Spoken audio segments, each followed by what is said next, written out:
शेतकरी मित्रांनो नमस्कार. ॲग्रिकॉस फार्मर यूट्यूब चॅनलमध्ये आपले स्वागत आहे.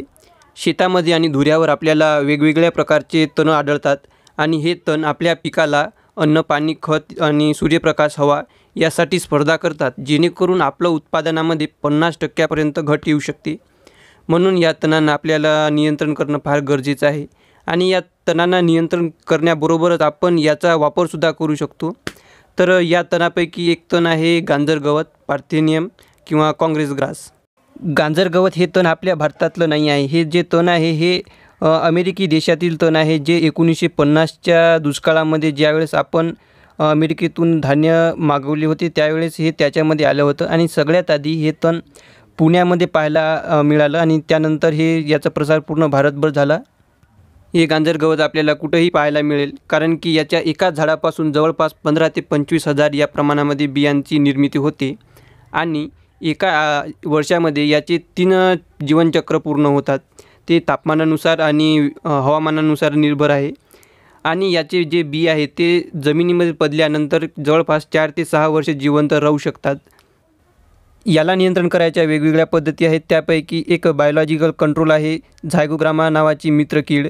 तर हे एक बिटलवर्गीय कीड आहे, जे गांजर गवताला खाण्याचं काम करते आणि याला नियंत्रण करण्याचं काम करते. या गांजर गवताचा वापर आपण कीटकनाशक, बुरशीनाशक व सूत्रकृमीनाशक म्हणून करू शकतो. ज्या शेतामध्ये गांजर गवत आहे किंवा ज्या परिसरामध्ये गांजर गवत आहे त्या ठिकाणी तुम्हाला नेमॅटोड किंवा सूत्रकृमीची वाढ जी आहे ती दिसणार नाही, कारण की याचा ॲलिओपॅथिक इफेक्ट त्यांच्यावर पडतो. जमिनीद्वारे हे गांजर गवत जे आहे एक केमिकल सोडतं, त्यामुळे त्या क्षेत्रामध्ये नेमॅटोड वाढू शकत नाही. त्यानंतर याचा वापर जर आपण कीटकनाशक म्हणून केला आणि याचा अर्क जर शेतामध्ये फवारलं तर 95% अंडी कीटक देऊ शकत नाही.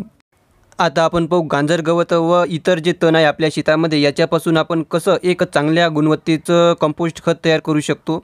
तर ही पद्धत directorate of weed research Jabalpur Madhya Pradesh यांनी रेकमेंड केलेली आहे. तर यासाठी आपल्याला 3 फूट खोली, 6 फूट रुंदी, 10 फूट लांबी या आकाराचा एक गड्डा तयार करायचा आहे आणि हा गड्डा एका सावलीच्या ठिकाणी तयार करा आणि ज्या ठिकाणी 3 फुटापर्यंत पाण्याची जी पातळी आहे ती खाली आहे अशा ठिकाणी तयार करा, जेणेकरून पाणी तिथं थांबणार नाही. गड्डा तयार केल्यानंतर आपल्याला खालचा भाग व चारही बाजू जी आहे हे मजबूत करून घ्यायचे आहे शेण माती न काढून, जेणेकरून कंपोस्टमधील जे अन्न घटक आहे हे मातीमध्ये ओढल्या जाणार नाही आणि ते वाया जाणार नाही. शक्य होत असेल तर एक सिमेंट कॉन्क्रीटचं जर आपल्याकडे टाकं उपलब्ध होत असेल तर त्याच्यामध्ये हे आपण तयार करू शकता. तर पार्थेनियम कंपोस्ट तयार करण्यासाठी आपल्याला जवळपास 100 किलो गोबर लागेल, 10 किलो युरिया किंवा रॉक फॉस्फेट लागेल आणि शेतामधील माती लागेल 1 ते 2 क्विंटल आणि यासोबत 200 लिटर पाणी लागेल. आणि या आकाराचा गड्डा भरण्यासाठी आपल्याला जवळपास 40 क्विंटल यापर्यंत कंपोस्ट जे गांजर गवत आहे ते लागू शकतं. हे गांजर गवत आपण आपल्या रस्त्याच्या कडेनं जे कुठंही आपल्याला सापडेल त्या ठिकाणी गोळा करून घेऊ शकता. सगळ्यात आधी आपल्याला 50 किलो गांजर गवत किंवा इतर काडी कचरा जो आपल्या शेतामध्ये उपलब्ध आहे याला या गड्ड्याच्या तळाशी टाकायचा आहे आणि पायानं चांगलं दाबून घ्यायचं आहे. काडी कचरा टाकल्यानंतर आपल्याला याच्यावर 50 ग्रॅम युरियाचं पाणी तयार करून चांगल्या प्रकारे शिंपून घ्यायचं आहे. हे झाल्यानंतर याच्यावर आपल्याला गोबराचं आणि पाण्याचं मिश्रण तयार करायचं आहे. यामध्ये आपण ट्रायकोग्रामा, PSB, KSB सारखे जीवाणूसुद्धा वापर करू शकतो किंवा आपल्याकडे वेस्ट डिकम्पोजर असेल तर त्याचासुद्धा आपण वापर करू शकतो.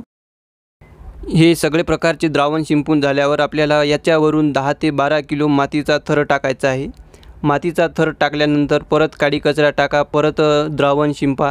असं करत करत आपल्याला जमिनीपासून 1 फूट उंचीपर्यंत आपल्याला हे जे आपला गड्डा आहे ते न्यायचा आहे. प्रत्येक लेयर बनवताना चांगल्या प्रकारे पायाने दाबून घ्या, जेणेकरून याच्यामध्ये हवा राहणार नाही आणि चांगल्या प्रकारे हे डिकम्पोज होईल. जमिनीपासून 1 फूट उंचीवर आल्यानंतर याला आपल्याला शेण व मातीनं पूर्ण पॅक करून घ्यायचं आहे, जेणेकरून पाणी व हवा याच्यामध्ये जाणार नाही. त्यानंतर दर 8-15 दिवसांनी याच्यामध्ये मॉइश्चरचं प्रमाण चेक करत राहा. जर मॉइश्चरचं प्रमाण कमी असेल तर याच्यामध्ये एक गड्डा पाडून पाणी टाका आणि परत हे गड्डा भरून घ्या. तर अशा प्रकारे आपलं कंपोस्ट 4 ते 5 महिन्यामध्ये तयार होईल. थंडीच्या दिवसामध्ये याला जास्त दिवस लागतात तयार होण्यासाठी. यामध्ये किती प्रमाणामध्ये न्यूट्रिशन आहे आणि याचे फायदे काय आहे ते मी तुम्हाला खाली डिस्क्रिप्शन बॉक्समध्ये देत आहे.